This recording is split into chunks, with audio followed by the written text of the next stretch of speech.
I'm Auntie Sarah. In today's show, we will bring to you pupils from Usratuna Basic School and present theatrical readings for you. Our main topic is on the life history of Dr. Garang di Mabio. It is fairly a tale story of a man of whom many South Sudanese consider as a father figure of the country.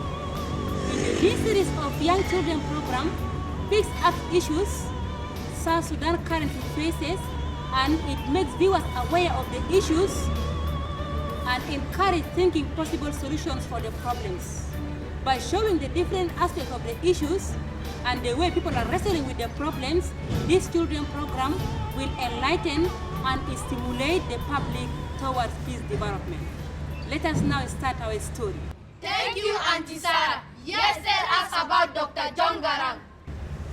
Once upon a time, there was a man by name Dr. Garang di Mabio. He was a hero to many South Sudanese.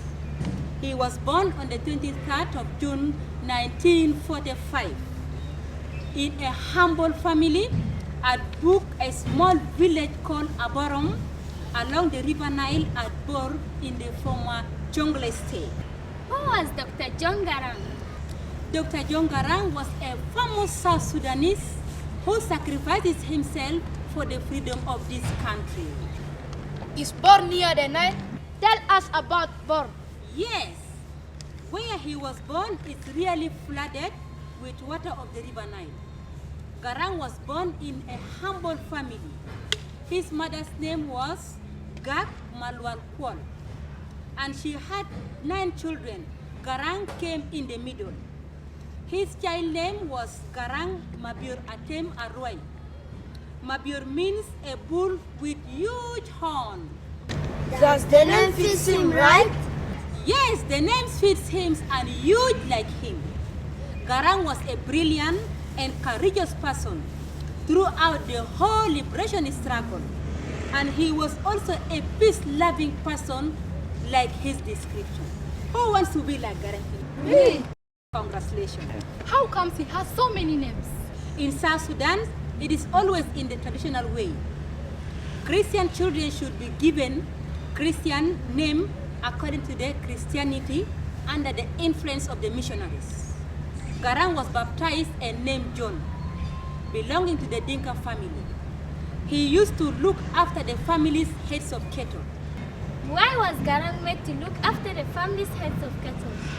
Garang was made to look after the family's heads of cattle.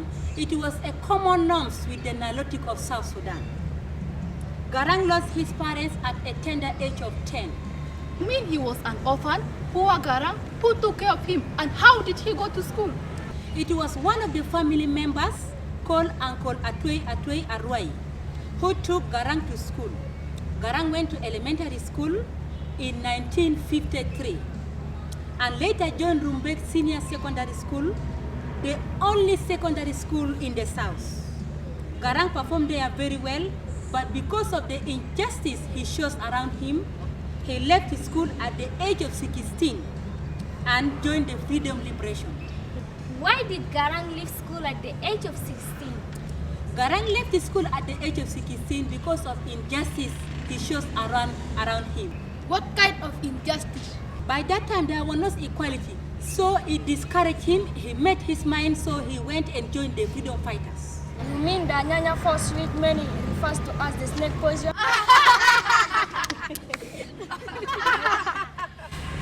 You have good memory. He joined the Anyanya force of the freedom fighters.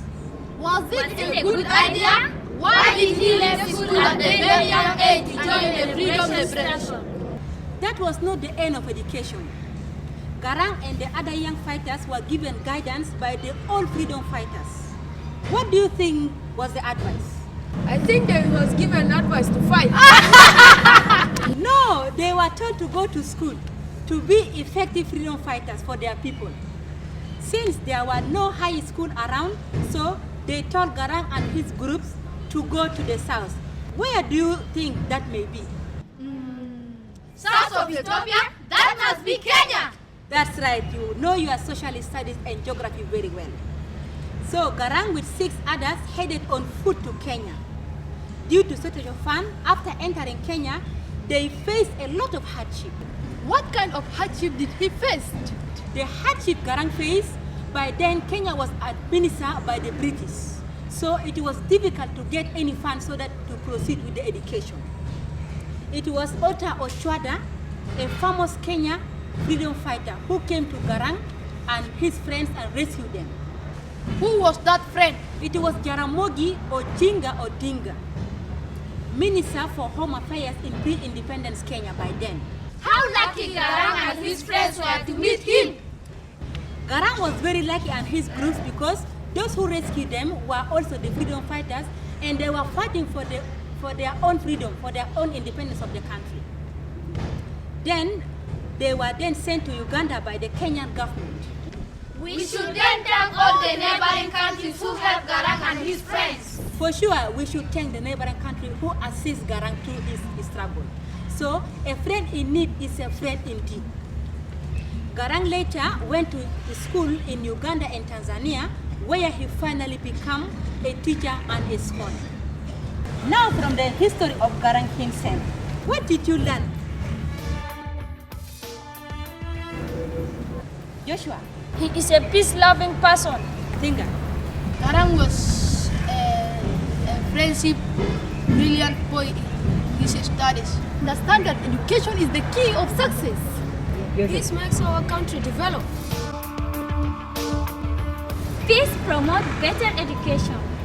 For the development of the country. Creates harmony. I have learned that Dr. John Garang is a very brief person. Being an orphan is not the end of the school. You can still study. Now I need who will tell our public or who can give peace messages to the public. A message of peace to the listeners. We, the students, we would want the people of South Sudan to enjoy the peace that is the result of more than 21 years of war. With peace, we can enjoy our education. Many of us were born during war and we cannot study in war. In peace, we love one another and are happy. Peace builds, but war destroys. We need peace and development in South Sudan. Jesus is the Prince of Peace, and he said that peacemakers are the children of God. If we follow Jesus Christ, we shall have peace in our country. Thank you for listening. Message for the listeners. There is time for everything. Time for conflict, time for war, and time for peace. But we should work for peace. Conflict is normal in human relationships. Conflict is a motor of change, either positive or negative change. One of the common results of war and oppression is creation of refugees. But peace results to development of social services like education, health, transport system, communication system, agriculture, and many others. Peace means being healthy in mind, being free from diseases, being free from hunger, being free from physical, psychological, and emotional torture. Thanks.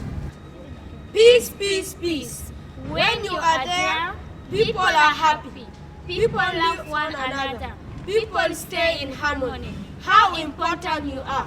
Peace, peace, peace. How wonderful you are. With you, everything is possible. If you would be in our country would develop. Thanks. Peace, peace, peace, wonderful peace, wonderful peace of God, wonderful peace of God, wonderful peace of God, peace, peace, peace, wonderful peace, wonderful peace of God, joy, joy, wonderful joy,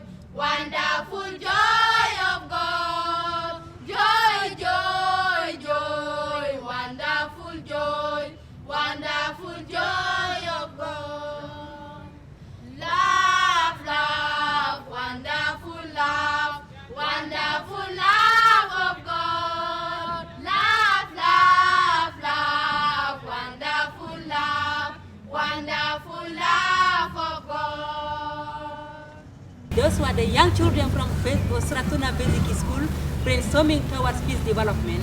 And that has brought us to the end of our show. Thanks for tuning in to SSDC. Also, we give thanks to the Dimbesh Hotel for making this program possible. Goodbye for now. I'm Auntie Sarah.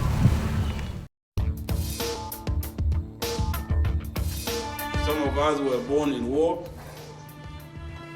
grew up in war, went to school in war, and grew gray hair in war. As we have had nothing but war since independence, as if independence has been a curse. Let us first and foremost accept ourselves as Sudanese. This is what can unite us. Al-Uruba cannot unite us. Africanism that is opposed to Uruba cannot unite us. Islam cannot unite us. Christianity cannot unite us, but Sudanism can unite us because it is a common cause.